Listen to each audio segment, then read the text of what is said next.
Everyone, तो अब बात करते हैं मैनेजमेंट ऑफ रूमेटॉइड आर्थराइटिस के बारे में। ये सबसे मेन टॉपिक है। इसमें सबसे हम जान लेते हैं कि कौन कौन सी ड्रग में क्या क्या आता है। तो ये सारे मैंने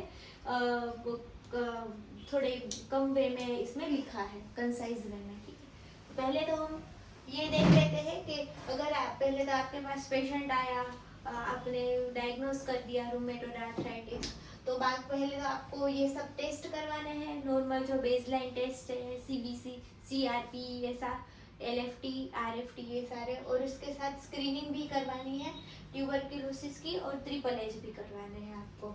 उसके बाद क्या है, इसके फेज 3 होते हैं। ठीक है, अब फेज 1 में क्या होता है, अगर क्लिनिकल डायग्नोसिस हो गया आने का, तो उसमें क्या करेंगे, एक तो मिथोट्रेक्सेट से कॉन्ट्राइंडिकेटेड है कि नहीं वो आपको देखना है। अगर नहीं है तो मिथोट्रेक्सेट ही देनी है। अगर कॉन्ट्राइंडिकेटेड है मिथोट्रेक्सेट से तो सल्फासेलाजिन और लेफ्लुनामाइड देनी है। ठीक है, उसमें आप डोज रिडक्शन भी कर सकते हैं, और प्लस स्टीरॉयड ऐड करना है शॉर्ट टाइम के लिए, 15 डेज के लिए, या फिर आप क्लिनिकल हिसाब से दे सकते हैं। और इसको 3 मंथ के लिए कंटिन्यू करना है। तो पहले हम ये देख लेते हैं। तो उसमें एनसेड देना है।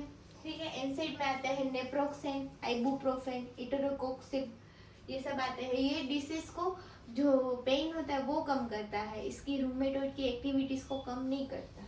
फिर ग्लूकोकोर्टिकोइड, इसको हम शॉर्ट थेरेपी के में यूज करेंगे, और इसका डोज मॉडिफिकेशन हम कर सकते हैं, रिडक्शन भी करेंगे। फिर क्या आता है, कन्वेंशनल सिंथेटिक डीमार्ट्स, जिसमें आता है मिथोट्रेक्सेट, सल्फासेलाजिन, लेफ्लुनोमाइड और हाइड्रोक्सीक्लोरोक्विन। अब इसमें क्या आता है, तो मिथोट्रेक्सेट दे सकते हैं, फिर डबल थेरापी में मिथोट्रेक्सेट और हाइड्रोक्सीक्लोरोक्विन देंगे, और ट्रिपल थेरापी में मिथोट्रेक्सेट, सल्फासेलाजिन और हाइड्रोक्सीक्लोरोक्विन दे सकते हैं। फिर बायोलॉजिकल डिमांड्स अब हम ऐड करेंगे। अगर ये हम कब ऐड करेंगे, जब 3 मंथ में इसमें इम्प्रूव नहीं हुआ उसके बाद, तो वो होगा फेज 2। अगर इम्प्रूवमेंट नहीं हुआ तो हम करेंगे बायोलॉजिकल डिमांड को ऐड, या जैक इनहिबिटर को ऐड करेंगे। अब बायोलॉजिकल डिमांड्स में कौन कौन से आते हैं, एडालीमुमाब, एंटानेरसेप्ट, एबाटासेप्ट और टोसिलिजुमाब। ये इंजेक्शन बहुत ही ज़्यादा महंगे होते हैं। तो इसके बाद हमें ये ऐड करना है जैक इनहिबिटर्स में टोफासिटिनिब और बेरिसिटिनिब, ये सब आते हैं। ठीक है, और फिर अगर इसमें भी नहीं तो change second conventional synthetic demands कर सकते हैं हम इसमें। ठीक है, और मतलब इसमें ही हम चेंज कर सकते हैं आगे। फिर इसको 3 मंथ और 6 मंथ का ट्रायल देंगे।